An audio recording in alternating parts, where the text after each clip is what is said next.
Assalamualaikum warahmatullahi wabarakatuh. Baiklah, kita akan melanjutkan ke part selanjutnya. Kondisi politik. Kami telah menjelaskan tentang para penguasa di Arab. Sekarang, kami akan menjelaskan secara ringkas tentang kondisi politik di kalangan mereka. Kondisi politik di 3 wilayah di sekitar Jazirah Arab merupakan politik yang lemah dan menurun. Tidak ada lebihnya. Manusia bisa dibedakan antara tuan dan budak, pemimpin dan rakyat. Para tuan, terutama tuan yang terhormat, berhak atas semua harta rampasan dan kekayaan. Sedangkan bawahan mereka dikenai segala macam upeti. Dengan istilah ini yang lebih jelas, rakyat bisa diumpamakan ladang yang harus mendatangkan hasil, lalu diserahkan kepada pemerintah. Selanjutnya, para pemimpin menggunakan kekayaan itu untuk foya-foya dan mengumbar syahwat. Sedangkan rakyat dengan kebutaannya semakin terpuruk dan mendapatkan kezaliman dari segala sisi. Mereka hanya bisa merintih dan mengeluh. Tidak berhenti sampai di sini saja. Bahkan mereka masih harus menahan rasa lapar, ditekan, dan mendapat berbagai macam penyiksaan dengan sikap diam tanpa mengadakan perlawanan sedikit pun. Kekuasaan yang berlaku saat itu adalah sistem diktator. Banyak hak yang hilang dan terabaikan. Sementara itu, kabilah-kabilah yang berdekatan dengan wilayah-wilayah ini tak pernah merasa tentram. Karena mereka juga menjadi mangsa nafsu dan berbagai kepentingan. Karena itu, mereka kadangkala harus masuk wilayah Irak dan Syam. Kabilah-kabilah di Jazirah Arab tidak pernah rukun. Mereka lebih sering diwarnai permusuhan antar kabilah, perselisihan rasial dan agama. Sehingga salah seorang pemikir mereka berkata dalam syairnya, "Aku hanyalah sesuatu yang dicari, jika ketemu, ketemulah ia. Dan jika tidak ketemu, tidak ketemulah ia." Mereka tidak mempunyai seorang raja yang memberikan kemerdekaan atau sandaran yang bisa dijadikan tempat kembali dan bisa diandalkan saat menghadapi kesulitan dan krisis. Adapun kekuasaan di Hijaz di mata bangsa Arab memiliki kehormatan tersendiri. Mereka melihat kekuasaan di Hijaz sebagai pusat kekuasaan agama. Sebenarnya, kekuasaan itu merupakan campuran antar unsur keduniaan, pemerintahan, dan agama yang berlaku di kalangan bangsa dengan istilah kepemimpinan agama. Mereka berkuasa di tanah suci dengan sifat sebagai kekuasaan yang mengurus para peziarah Ka'bah dan pelaksana syariat Nabi Ibrahim. Mereka mempunyai aturan tentang masa jabatan dan bentuk-bentuk pemerintah yang menyerupai sistem parlemen pada zaman sekarang. Seperti yang sudah kita singgung sebelumnya, sayangnya kekuasaan ini sangat lemah dan tidak mampu mengemban beban sebagaimana yang terjadi saat peperangan melawan orang-orang Habasyah. Agama bangsa Arab. Mayoritas bangsa Arab mengikuti dakwah Ismail alaihissalam, yaitu tatkala beliau menyeru kepada agama bapaknya yakni Ibrahim. Inti ajarannya adalah menyembah Allah, mengesakannya dan meluk agamanya.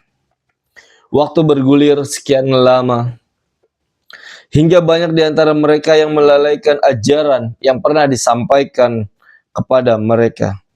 Meskipun demikian, masih ada sisa-sisa tauhid dan beberapa syiar dari agama Ibrahim. Hingga muncul Amr bin Luhai, pemimpin bin Khuza'ah. Dia tumbuh sebagai orang yang dikenal suka berbuat kebajikan, mengeluarkan sedekah, dan peka terhadap urusan-urusan agama. Sehingga semua orang mencintainya dan hampir-hampir menganggapnya sebagai salah seorang ulama besar dan wali yang disegani. Suatu saat dia mengadakan perjalanan ke Syam. Di sana dia melihat penduduk Syam yang menyembah berhala dan menganggap hal itu sebagai suatu yang baik serta benar. Sebab menurutnya Syam adalah tempat para rasul dan kitab. Karena itulah dia pulang sambil membawa berhala Hubal dan meletakkannya di dalam Ka'bah. Setelah itu dia mengajak penduduk Mekah untuk membuat kesyirikan terhadap Allah Subhanahu wa Ta'ala. Orang-orang Hijaz pada akhirnya banyak yang mengikuti penduduk Mekah karena mereka dianggap sebagai pengawas Ka'bah dan penduduk tanah suci. Berhala mereka yang tertua adalah Manat, yang ditempatkan di Musyallal di tepi Laut Merah di dekat Qudait. Kemudian mereka membuat Lata di Taif dan Uzza di Wadi Nakhlah. Inilah 3 berhala yang paling besar. Setelah itu, kemusyrikan semakin merebak dan berhala-berhala yang kecil bertebaran di setiap tempat di Hijaz. Dikisahkan bahwa Amr bin Luhai mempunyai pembantu dari jenis jin. Jin ini memberitahukan kepadanya bahwa berhala-berhala kaum Nuh, Wad, Suwa, Yagus, Ya'uq, dan Nasr terpendam di Jeddah. Maka dia datang ke sana dan mengangkatnya, lalu membawanya ke Tihamah. Setelah tiba musim haji, dia menyerahkan berhala-berhala itu kepada berbagai kabilah. Akhirnya, berhala-berhala itu kembali ke tempat asalnya masing-masing. Dengan demikian, di setiap kabilah dan setiap rumah hampir bisa dipastikan ada berhalanya. Selain itu, mereka memenuhi Masjidil Haram dan berbagai macam berhala dan patung. Ketika Rasulullah SAW menaklukkan Mekah, di sekitar Ka'bah terdapat 360 berhala. Rasulullah SAW menghancurkan berhala-berhala itu hingga runtuh semua. Selanjutnya, beliau memerintahkan agar berhala-berhala tersebut dikeluarkan dari masjid dan dibakar. Begitulah kisah kemusyrikan dan penyembahan terhadap berhala yang menjadi fenomena terbesar dan agama orang-orang jahiliyah yang menganggap dirinya berada pada agama Ibrahim. Mereka juga mempunyai beberapa tradisi dan upacara penyembahan berhala yang mayoritas diciptakan oleh Amr bin Luhai. Orang-orang mengira apa yang diciptakan Amr itu merupakan sesuatu yang baru dan baik, serta tidak mengubah agama Ibrahim. Di antara upacara penyembahan berhala yang mereka lakukan adalah yang pertama. Mereka mengelilingi berhala dan mendatanginya sambil berqomat kamit di hadapannya. Mereka meminta pertolongan kepadanya tatkala menghadapi kesulitan. Berdoa untuk memenuhi kebutuhan dengan penuh keyakinan bahwa berhala-berhala itu bisa memberikan syafaat di sisi Allah dan mewujudkan apa yang mereka kehendaki. 2.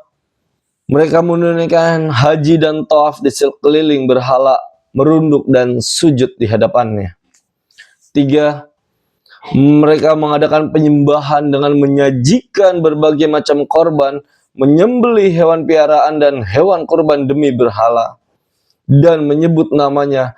2 jenis penyembelihan ini telah disebutkan Allah di dalam firman-Nya. Wa ma dzubiha 'alan nusub, dan diharamkan bagimu yang disembelih untuk berhala. Al-Maidah ayat 3. Wa la ta'kulu mimma lam yuzkar ismullah alaih, dan janganlah kamu memakan binatang-binatang yang tidak disebut nama Allah ketika menyembelihnya. Al-An'am ayat 121. 4. Bentuk peribadatan yang lain. Mereka mengkhususkan sebagian dari makanan dan minuman yang mereka pilih untuk disajikan kepada berhala, dan juga mengkhususkan bagian tertentu dari hasil panen dan binatang piaraan mereka. Ada juga orang-orang tertentu yang mengkhususkan sebagian lain bagi Allah. Yang pasti, Mereka mempunyai banyak sebab untuk memberikan sesaji kepada berhala yang tidak akan sampai kepada Allah Subhanahu wa Ta'ala. Apa yang mereka sajikan kepada Allah hanya sampai kepada berhala-berhala mereka. Allah berfirman yang artinya, dan mereka memperuntukkan bagi Allah satu bagian dari tanaman dan ternak yang diciptakan Allah. Lalu mereka berkata sesuai dengan persangkaan mereka, ini untuk Allah dan ini untuk berhala-berhala kami. Maka sajian-sajian yang diperuntukkan bagi berhala-berhala mereka tidak sampai kepada Allah. Dan sajian-sajian yang diperuntukkan bagi Allah, maka sajian itu sampai kepada berhala-berhala mereka. Amat buruklah ketetapan mereka itu. Surat Al-An'am ayat 136. Syukron, kita akan lanjut ke part selanjutnya. Ikuti terus channel Saiful Apung. Syukron, wassalamualaikum warahmatullahi wabarakatuh.